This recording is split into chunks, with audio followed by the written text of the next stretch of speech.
मौसम बदलते ही, जैसे ही मौसम बदलता है, मौसम बदलते ही बीमारियों का दौर शुरू हो जाता है, जैसे बुखार, खांसी।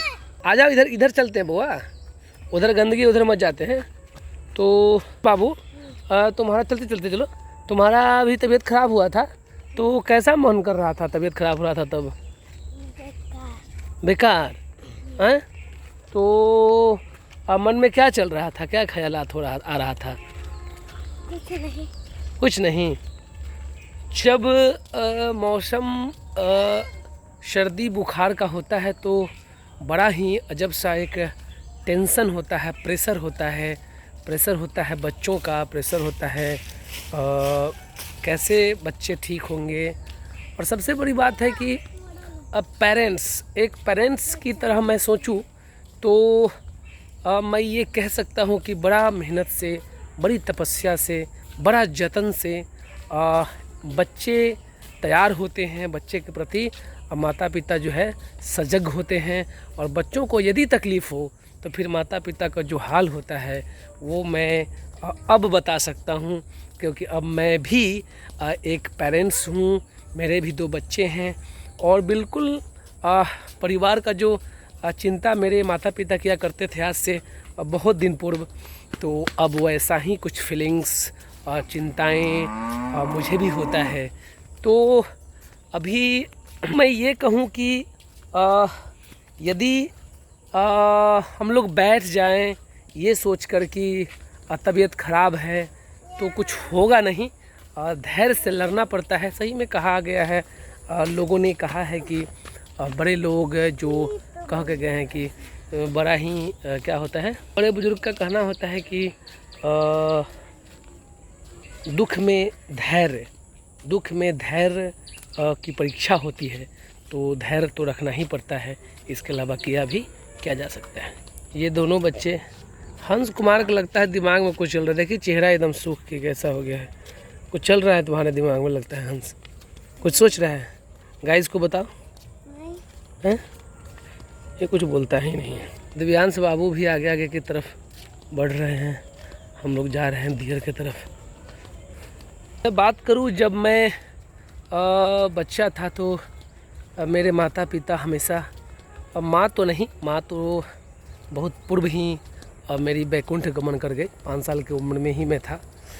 तो पिताजी की मैं बात करूं तो बराबर ही कुछ न कुछ कहा करते थे, गाली वाली देते थे, हमेशा ही डांटते फटकारते थे। तो मुझे उस वक्त ख़राब लगता था कि पिताजी इतना डांटते हैं, इतना बोलते हैं।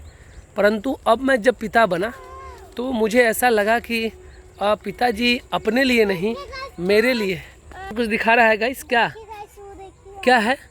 अच्छा, ये आम के पेड़ में छोटा छोटा फल लग गया है। अब यही फल बड़ा फल बनेगा। आम का मौसम क्या? हाँ, ये हंस बाबू आम दिखा रहा है गाइस को। हाँ देखिए वो पकड़ है। हाँ लाइए, दिखा आपको। ये जो है दिव्यांश बाबू बोल रहा है कि पापा आम दिखा दो। वो छोटे छोटे फल दिख रहा है, छोटे छोटे फल लगे हुए हैं। एक बड़ा सा छोटा सा पक गया। अच्छा हाँ, तो मैं बता रहा था कि पिताजी गाली वाली देते थे तो समझ में आता था कि उस वक्त बुरा लगता था। लेकिन अब जब मैं पिता बना तो लगा कि वे अपने लिए नहीं, वो मेरे लिए बहुत चिंतित हुआ करते थे कि कहीं मैं फंस न जाऊं, कहीं मुझे कोई तकलीफ़ ना हो जाए, इसलिए वे प्रेशर में रहते थे। ये देखिए काफ़ी सुनसान रास्ता है, वीरान रास्ता है। तो इस तरह से रास्ता में अमूमन वैसे लोग जो दियर के नहीं हैं, शहर के हैं, टाउन के हैं, उनको डर लगता है। और डरना भी चाहिए क्योंकि माहौल समय बिहार प्रदेश में ठीक नहीं है। लोग नशा के आदी हैं, युवा पीढ़ी नशा के आदी है, और नशा के लत के कारण लोग छोटी मोटी अपराध करते हैं, जैसे चोरी वगैरह करते हैं। तो अनजान लोग तो डरते ही हैं, लेकिन हम लोग तो ठेठ राघोपुर दियर के हैं, इसलिए हम लोग को कोई डर वैसा नहीं लगता है। इस तरह से साथियों, कभी भी अपने माता पिता, अपने गार्जियंस की बातों का बुरा नहीं मानना चाहिए। ये दुनिया जो है, ये संसार जो है, ये संसार में माता पिता ही हैं जो हम लोगों के लिए चिंतित रहते हैं, अपने बच्चों के लिए चिंतित रहते हैं। और सही मायने में मैं ये बताऊं कि बच्चों का असली दोस्त माता पिता ही हो सकते हैं। और माता पिता से हमेशा अपने दिल की बातें को शेयर करना चाहिए। क्या लग रहा है, अंदर से डर लग रहा है तो क्यों लग रहा है, इस तरह से तमाम बातें, छोटी से छोटी और बड़ी से बड़ी बातें अपने माता पिता से बिना डरे और शेयर करना चाहिए, बताना चाहिए, ताकि माता पिता उनको दूर करने का प्रयास करें। अब हम इधर इस माहौल का एंजॉय आगे भी लूँगा, आगे भी कुछ छोटा मोटा वीडियो बनाऊँगा। तब तक के लिए बाय बाय।